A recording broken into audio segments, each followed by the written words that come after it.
I go on for longer than just 2 minutes, but I digress. Thank you.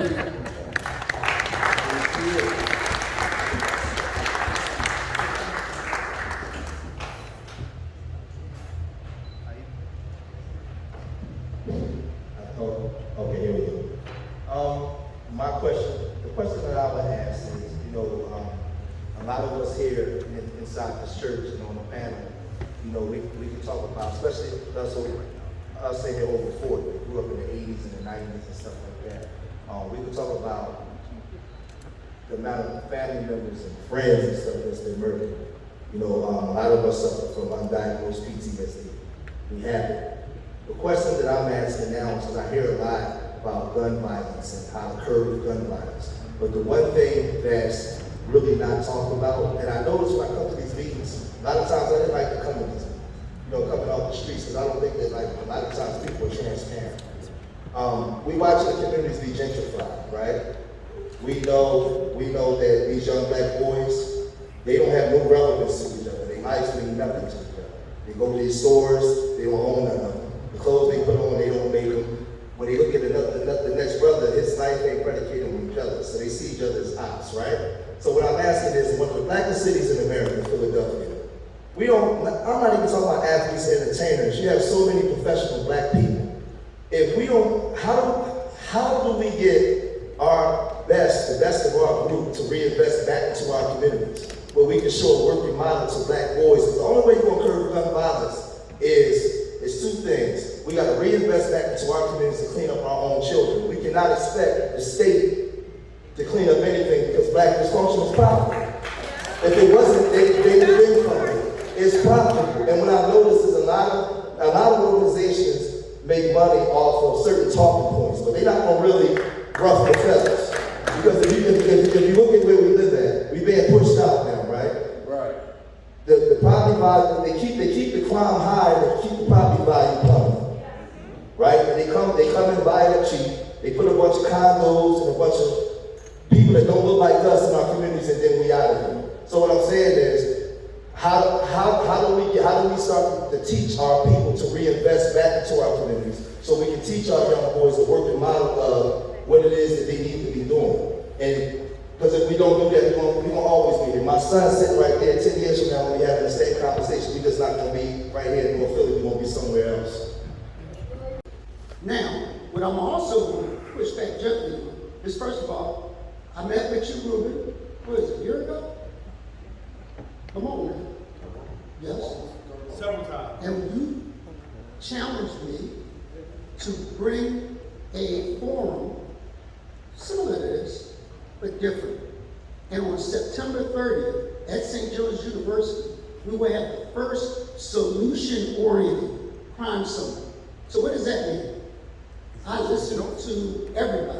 I'm a professional listener. That's what I get paid to do. But I listen for a solution.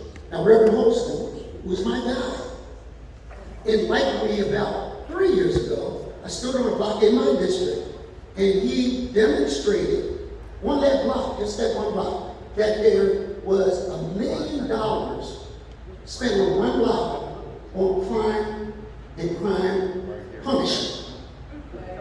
Crime punishment, $1 million. So why is that significant to me? In my body, in my council, I got two types of people. I got one set of people who want to save souls. Then I have another set of people that want to just save money. These solutions that you offer actually satisfy both. Because if I can reduce that $1 million in expense by a little bit of prevention, that 57 block theory makes a whole lot of dollars and cents. So I support that proposed solution. And we're going to figure out how to fund it. And I'm saying it publicly. Can you hear me? All right? Because I believe in it. I believe in it. But what we have to do, and I'm looking forward to the 100th mayor. Why? Because that 100th mayor has to get comfortable with having uncomfortable conversations just like we're having. But it has to be solution-oriented. And I'm game for that. look forward to working with my partners in the state, because if you think we got a surplus, they got this, what is this, 8 billion? Would it be? We got a lot. We got a lot. So we can figure out how to pay for those programs that work, that we can measure. So I also want to invite those young people to that crime summit, because they are worth the price of admission with what they shared with us today. And you're right, I think the quote of the day was, "You can't solve nothing without me and them." And we agree, and I'm here tonight listening so that I can take that back to my colleagues so we can begin the work. So thank you for those comments.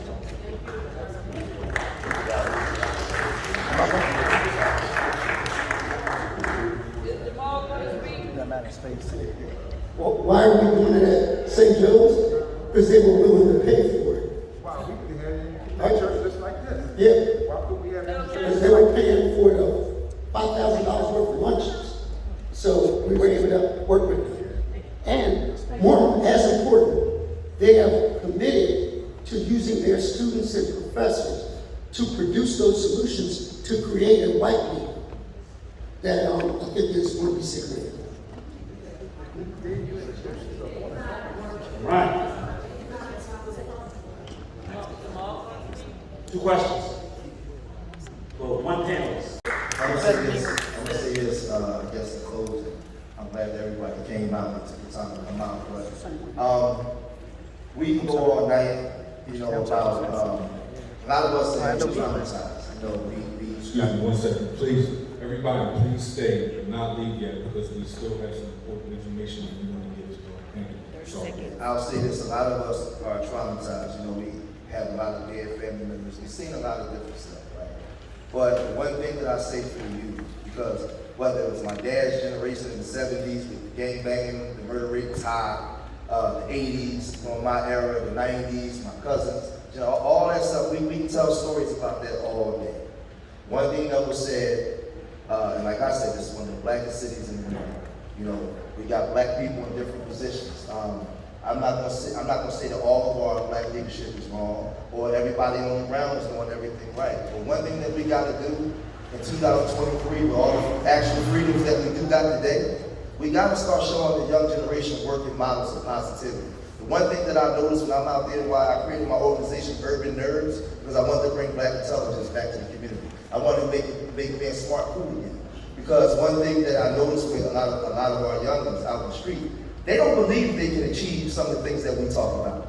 Like I said, the greatest thing that I had to do was get some of our young men to believe that they wasn't niggas. So we started a series called Death to the Real Nigga. We weren't talking about killing nobody, we talking about killing that real nigga they mouth. That's what they call themselves. Real niggas, bad bees. We had to change the mindset. So what we try to do is we change the way that they speak. You change the way that they speak, you change the way that they think, you change the outcomes. So all I'm saying is we got to create working models of success. We talk about gentrification. Young boys and girls need to see black men and women actually gentrifying their own communities. If you're not going to do that, then nothing's going to change. There has to be a change in mind. Romans 12:2.